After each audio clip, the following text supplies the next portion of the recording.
Right now, all across Europe, from the icy fjords of Norway all the way to the busy straits of Istanbul, there's a construction boom happening that is just epic. And we're not just talking about bigger bridges or faster trains. This is about an entire continent literally forging its future in concrete and steel. Let's really dive into the incredible ambition here. So to really get a sense of the scale we're talking about, just look at this number, $625 billion. And get this, that's the mind-boggling price tag for just one of the massive projects we're going to look at today. Exactly. With that kind of money on the table, you know they must be tackling some truly monumental challenges. I mean, they're literally reshaping geography, completely revolutionizing energy, and effectively shrinking the continent. Let's see how Europe is engineering its tomorrow. All right, first up, Europe is taking on Mother Nature herself. For centuries, its wild and tricky geography has basically called the shots, dictating trade, travel, everything. Well, now engineers are starting to rewrite the map.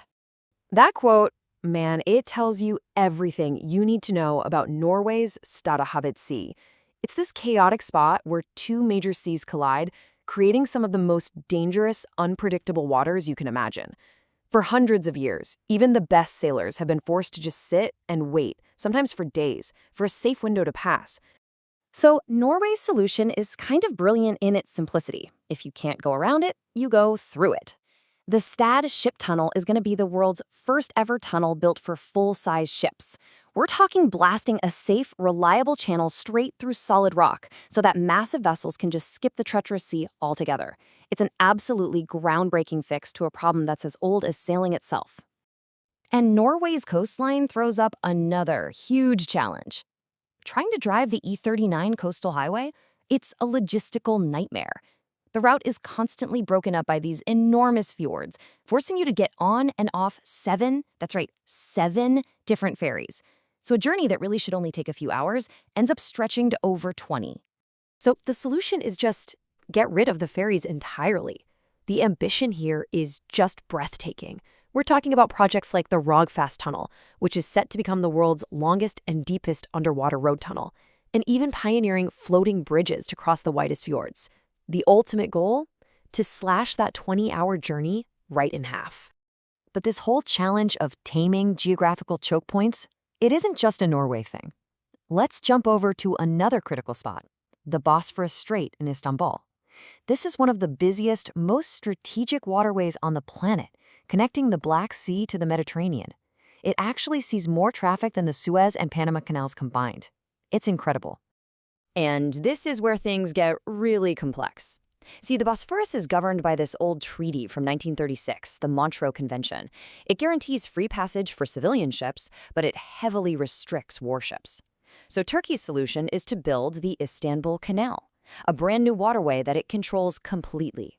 This move bypasses that old treaty, which means Turkey can charge fees for passage and this is the big one, it could potentially grant new naval access to the Black Sea for its allies.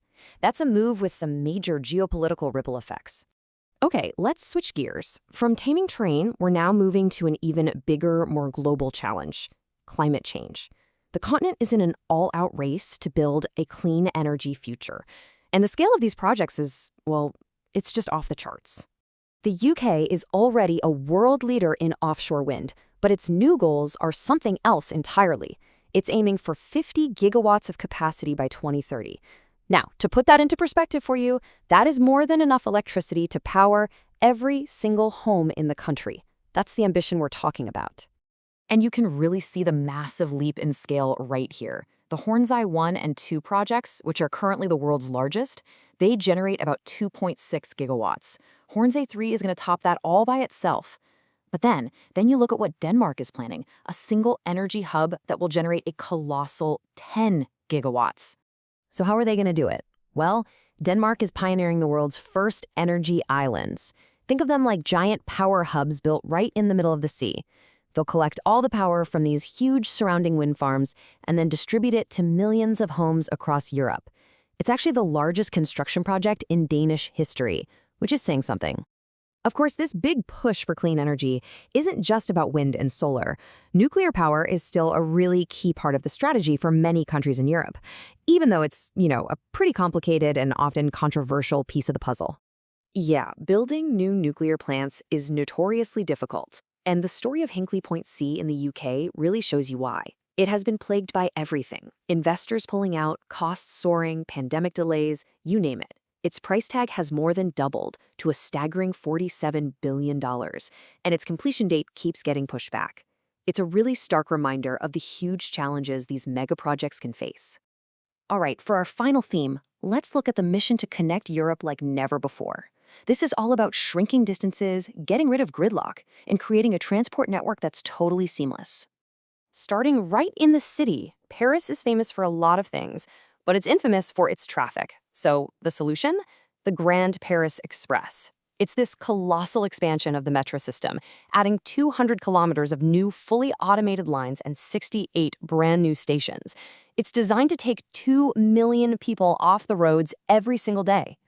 And this mission for connectivity also takes to the skies. Frankfurt Airport is already a massive hub for Europe, right? But it's undergoing this huge expansion. A new runway, a whole new Terminal 3. These aren't just small upgrades. They're designed to boost capacity by an extra 19 times million passengers a year.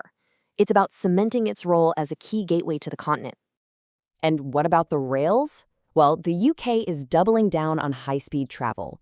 After the success of the first line that connected London to the Channel Tunnel, they launched High Speed 2. It's a massive $132 billion project designed to slash travel times between London and the big cities up north. But here's the thing. All of these individual projects, the tunnels, the airports, the rail lines, they're not really separate. They're actually all pieces of a much, much bigger puzzle. It's called TENT, the Trans-European Transport Network, and it is a master plan to link the entire continent together. The ultimate vision of TEN-T is to basically weave every major road, rail, airport, and seaport into one single seamless system. We're talking record-breaking projects like the Fehmarn Belt Tunnel connecting Germany and Denmark, and the Mont Cenis Base Tunnel under the Alps. And its total cost? Well, remember that crazy number from the very beginning? Yup, $625 billion? This is it. So, after seeing tunnels being carved through mountains, islands being built in the sea, and entire transport networks being totally reimagined, you have to step back and ask, what does it all add up to? Because these aren't just construction sites, are they? They are a collective multi-trillion-dollar wager on the future. It's a bet that Europe can literally engineer its way to a greener, more connected, and ultimately a more prosperous tomorrow. But it's a bet that comes with immense costs, decades of disruption, and, as we saw with Hinkley Point, absolutely no guarantee of a smooth ride. Which leaves us with the final trillion-dollar question. Is all of this a brilliant investment in the generations to come, or is it a gamble that's simply too big to lose?